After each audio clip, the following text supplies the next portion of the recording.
Welcome to Fabutude. That's Fabutude. Yes. Fabutude is a podcast where we help you find your fabulous attitude. Think of us as your fab besties or fabbies. Each month, we'll dive into a fresh mini-series, dishing out a new episode every week, jam-packed with entertaining trivia, whimsical segments, and tantalizing tidbits. And once you've found your Fabutude, be sure to connect with us on social media via the link in our description or by searching Fabutude. I'm Wynn, your relentlessly gay, gender nonconforming, and proudly neurodivergent host, bringing you a wonderfully weird blend of intellect and quirkiness. I have a law degree, almost PhD, and work as a researcher and consultant in support of workplace diversity. And I'm Stephan Freezy, a passionate entrepreneur with a knack for innovative startups. I'm the producer, and I've dabbled in various ventures, including hosting an energetic radio show on Las Vegas's Channel Q 94.1 HD2. I'm all about creativity, keeping up with emerging technologies, and finding unique ways to express myself in everything I do. Welcome to the first episode of this month's fabulous mini-series, which the theme is Pride. The first episode ever of Fabutude. Yeah. So the first episode of every mini-series will kick off with a beginning discussion. And we always love to start with a word of the week. Yeah, so I guess this week we chose an interesting one, and it's rainbow capitalism. Ooh. So there was an article written by Min Straussman on June 4th in 2021 for dictionary.com, which didn't define rainbow capitalism per se. It defined commercialization, but referred to rainbow capitalism. So here's the definition. This term refers to a critique that companies use pride events as an opportunity to make money off of and market to the LGBT community rather than support them. It's an expression to describe the use of LGBT language and symbols for marketing purposes, like rainbow capitalism or pink capitalism, in reference to colors commonly used to represent the LGBT community. Supporters of rainbow capitalism argue that it is a method of advocating for rights and promoting cultural change. Well, yeah, that was a lengthy dictionary.com definition, but we're in 2023, so let's get that Urban Dictionary tea, Wynn. Yeah, I love Urban Dictionary. Okay, so on June 2nd, 2019, someone by the username VegSticks submitted a definition of rainbow capitalism on Urban Dictionary. And part one, when big corporations pretend to support gay people and trans people, but they actually just want more people to buy their stuff. Okay. And this anonymous user had a sample sentence. Person A, hey, look, there is a trans man in the new Gillette commercial. Person B, don't get your hopes up. It's just rainbow capitalism. Oh, man. I think his name should have been Fruitix instead of VegSticks. But I love that. Anyways, well, maybe we should go ahead and try to make our own sentences with this word. You want to give it a shot, Wynn? Okay. The last time I went to Disneyland, I bought a rainbow Mickey Mouse pin and got very excited about it until I realized that I was supporting rainbow capitalism because Disney actually has very weak LGBTQ plus representation in their movies and TV shows. Wah, wah. Wah. Okay, let's see. Let me drum up one here. So I saw some corporations in the gay pride parade, but I was like, do they really support gay pride, or is this just rainbow capitalism? And then I took their rainbow swag anyways. Yes, get that swag. Well, if you out there, you fabbies, want to use the word of the week in a sentence, go ahead and do that. And you can tweet us at Fabutude. Yeah.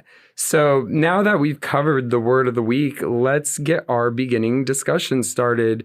This week's topic is the power of pride parades and festivals. The first thing our listeners should know is what are pride events, Wynn? Yeah, okay. That's a great place to start this discussion, Stephan. So let's see. The Pride events, they seek to create community, to honor the movement's history. The first ones, they were organized as pride and protest marches. They were held in Chicago, Los Angeles, New York City, and San Francisco, all around the first anniversary of Stonewall. And then the events became annual and grew internationally. The Stonewall riot turned into all this fabulousness. Love it. Yeah. So, but what is the difference between pride parades and the festivals? That's a really good question. So prides, right? Pride in general. Those They're are like over-encompassing. Yeah. So they could be a parade or a festival or a protest. Prides are typically a weekend-long affair. The parade's usually the main event, sometimes held during the day or the night, depending on the location and the heat levels. I mean, like we're in Las Vegas. It's pretty hot. We don't want the Pride passing out parade. So we do it at night. The festival is usually held outdoors. It's like typically on a blocked off street area or a park with tons of community service providers, local vendors, sometimes some rainbow capitalists. There might be some other events planned throughout the weekend, like a drag queen brunch or a bingo event or drink specials out at the local gay bar or an LGBTQ plus takeover of a popular venue around town. All kinds of things going on. Yeah, and those LGBTQ takeovers could include circuit parties, which we enjoy to frequent. Absolutely. Fun times. Fun times. Yeah, Vegas does get really hot. Thankfully, our Pride is in October. But when did Pride events first start?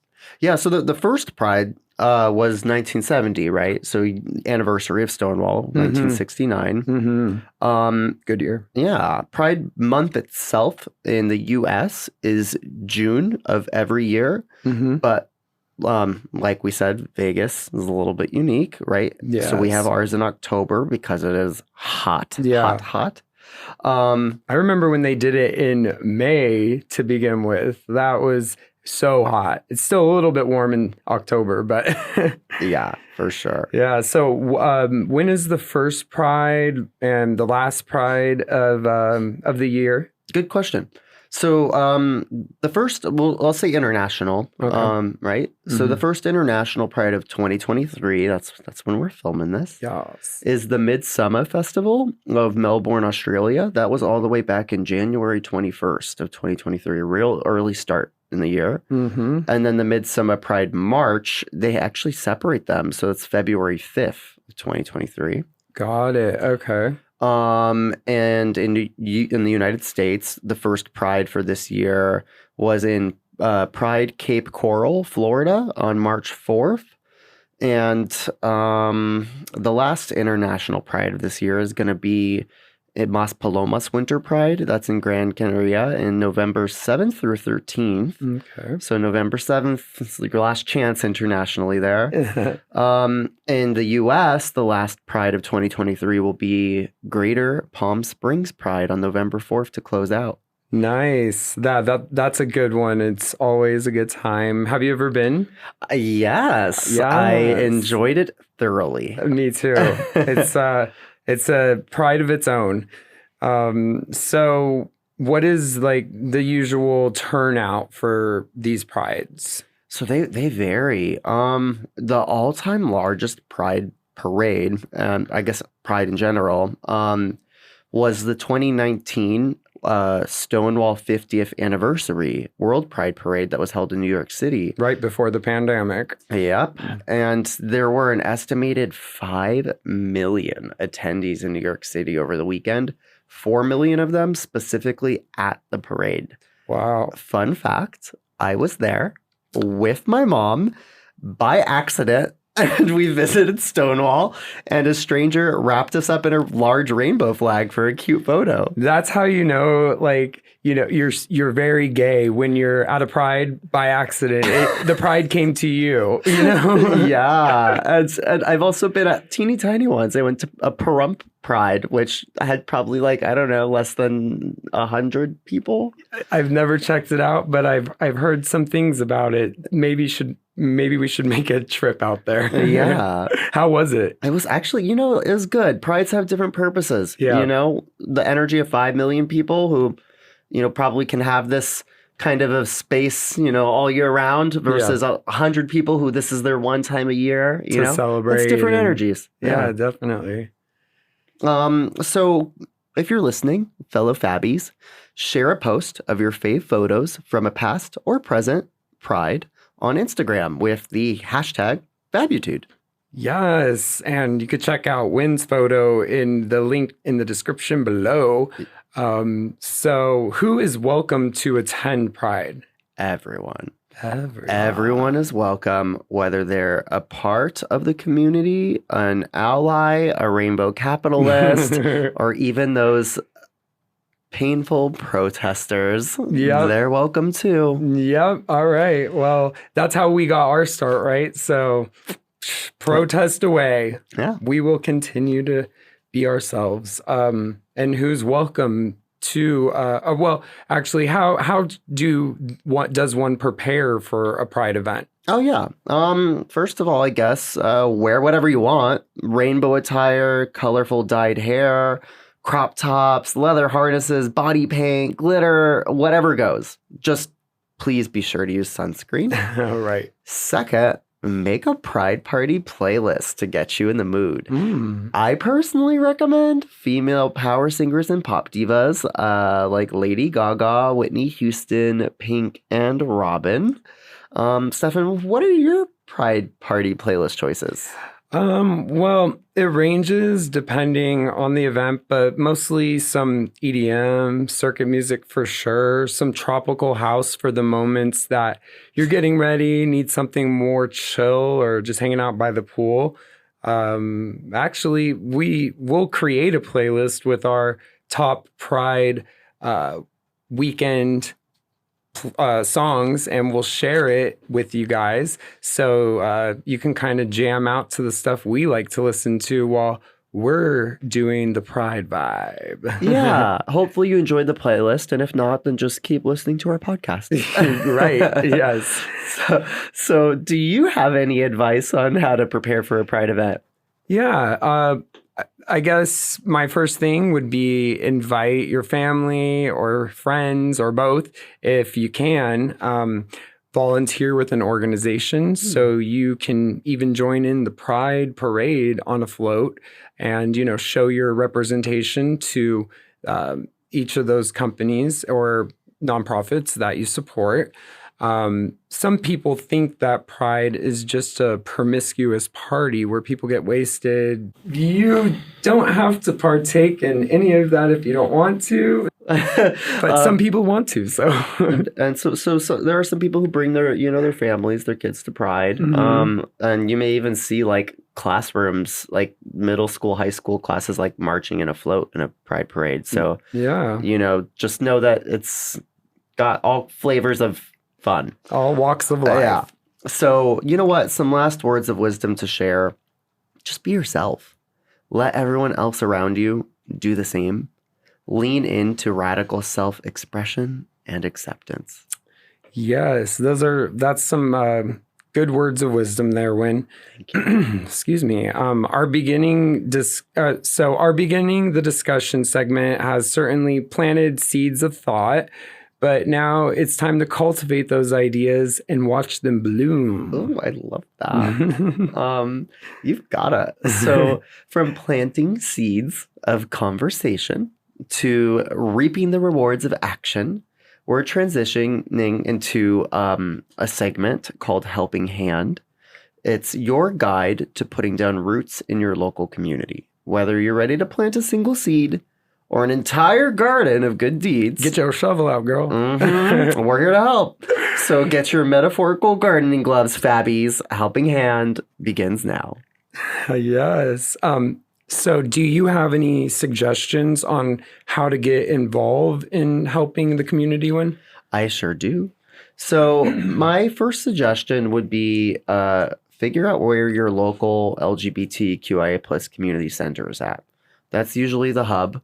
Right. They'll have tons of connections to, resources and ways to get involved. Always need volunteers. Find specifically trans-affirming organizations, right? Center that. If it's your flavor, get involved with some legislative or political or legal advocacy organizations that focus on LGBTQIA plus issues.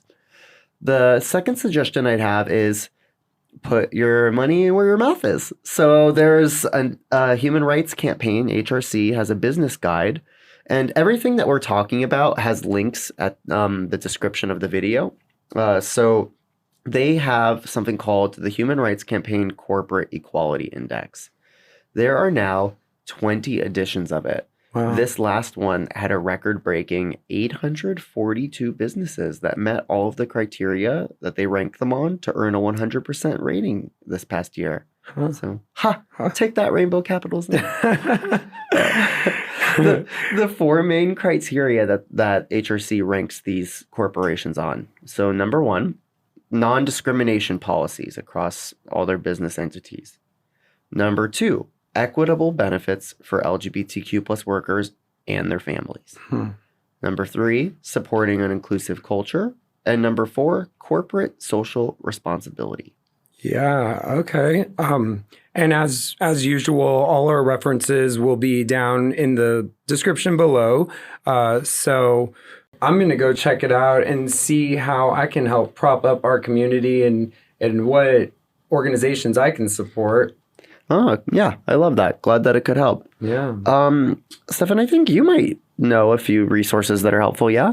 Yeah, so Yelp is a good resource for finding LGBTQ owned businesses, and they make it easy to support them. They have an LGBTQ owned business attribute that allows business owners to self-identify that way.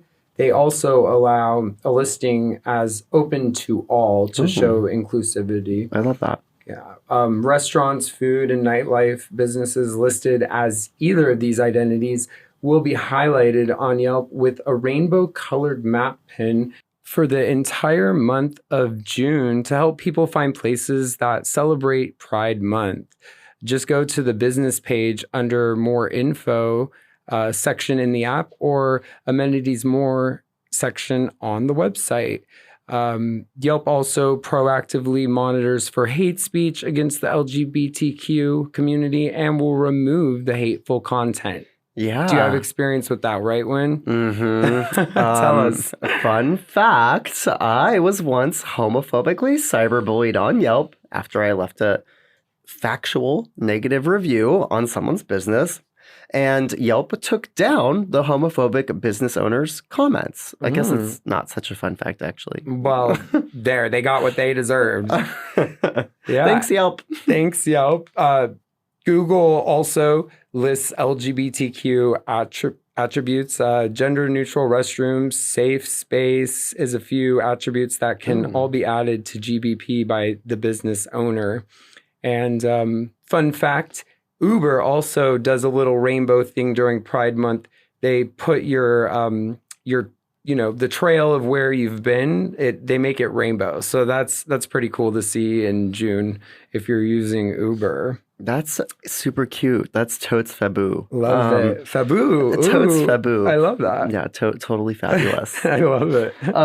So it's helpful to me as a consumer to be able to know those things, to know where to get a gender neutral restroom, to know what organizations are LGBT owned or open to all. Like, I love that.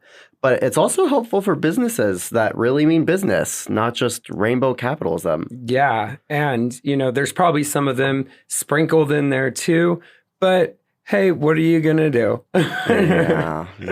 That's rough. It's rough. Wow. So we really covered a lot in today's episode. We explored the power of Pride parades and festivals today. That was part one of this month's Pride-themed miniseries. Now, personally, I'm feeling super inspired to attend more Pride parades and festivals and maybe even some protests. Right. Try and resist rainbow capitalism. We're going to make the rainbow capitalism protest. We'll be the protesters at Pride. I'm here for it.